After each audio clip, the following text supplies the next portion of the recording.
G'day, 7th of March 2026, Saturday evening it is. My name is George, and I'm here to present another episode of A Message of Hope. I want to begin by a lady I know well, someone very close to me, and her mindset was she won't go near shares. Not because she's run the numbers and decided property suits her better, not the case, but because her father told her years ago that buying shares is the same as gambling. She heard it, she trusted him, that's her father, and so that frame has held ever since in her mind. And in his defense, her father, to be fair, wasn't against passive income, just not that vehicle he wanted, right? He wants something that was tangible in his hands that he can see. I guess each to their own. And really, this isn't a video about shares versus property. But that story comes back to me whenever I hear Christians grow nervous about passive income in general. I don't get a lot of those people, yeah. Because a lot of what gets called theology is actually an inherited frame that was never examined. Was it?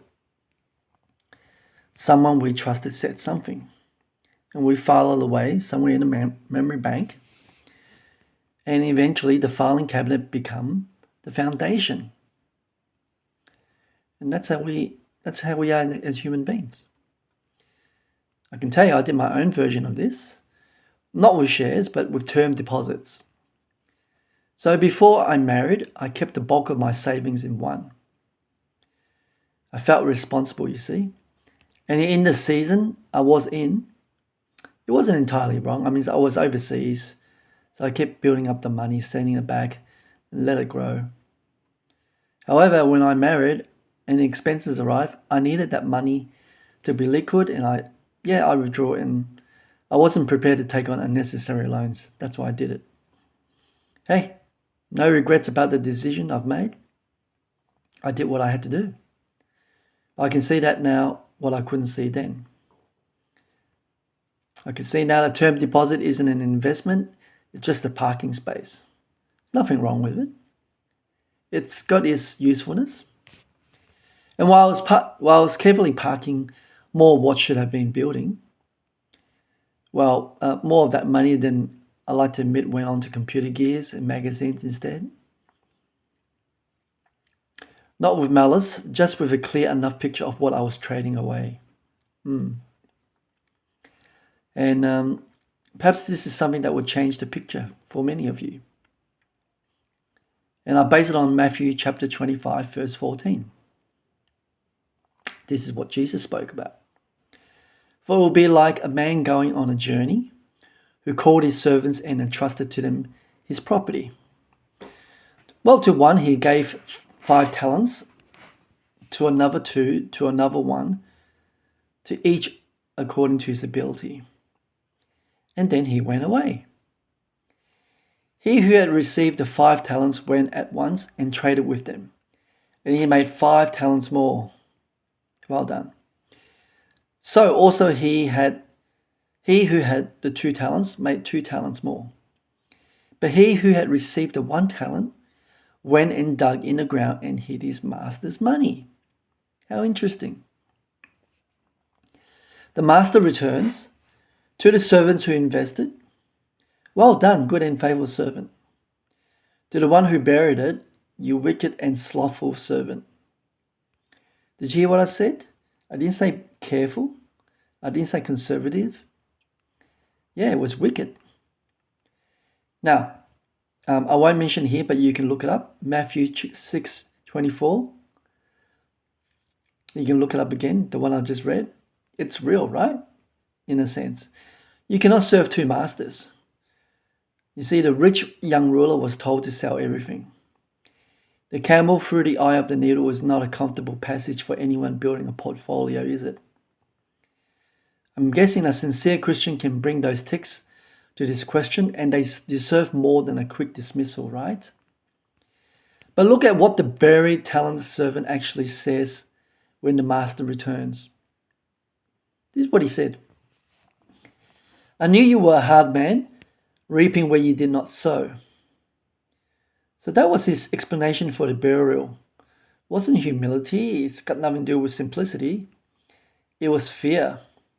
And that's a distorted picture of who the master was, dressed up as caution. So that distorted picture is exactly what the master calls wickedness. Matthew 6:24 isn't asking whether you have passive income. It's asking what you're building it for. Which master is the income serving? Well, I found out what mine was for an evening overseas. I'd rather forget.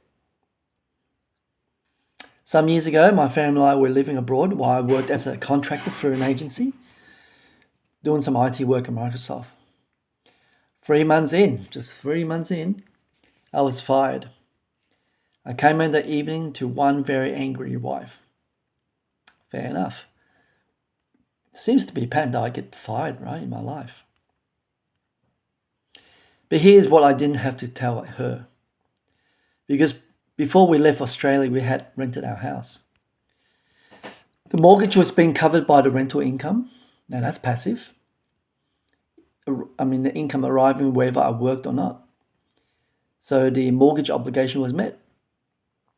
On one of the harder evenings of my working life, that night when I got fired, guess what? Nobody was losing the house, was it? And that's not a theory about passive income. That's what it looks like on a night the salary stops. I want to tell you about a man. And this man, I've watched him since 2011. His name is Steve McKnight. Now, a very successful Australian property investor who also happens to be a Christian. And I was very grateful. I've attended his mega conferences. These mega conferences were huge, right? Lots of people were in there, large halls, packed.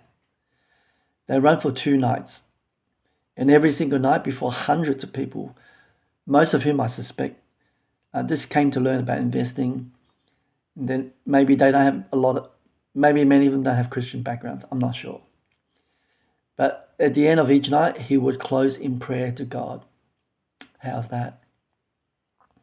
He could have just said goodbye, right? Nobody would have complained if he did. No, but he wanted the room to know who his master was. To me, that's not wealth and faith pulling opposite directions. That's the 5-talent servant going at once to trade and making sure everyone in the room knows who the master is when he comes back. My friends, the parable doesn't ask whether Christians should build passive income. I don't think so. The master settled that by condemning the one who didn't. What is asked is harder, right? So when the accounts are finally settled, and they will be settled for you and me, which servant would you be? All right, that's it for today. If you liked the video, please give a thumbs up, subscribe to this channel. Yes, please share this video to someone who needs to know about it. I'll see you on the next one. Thank you. Bye.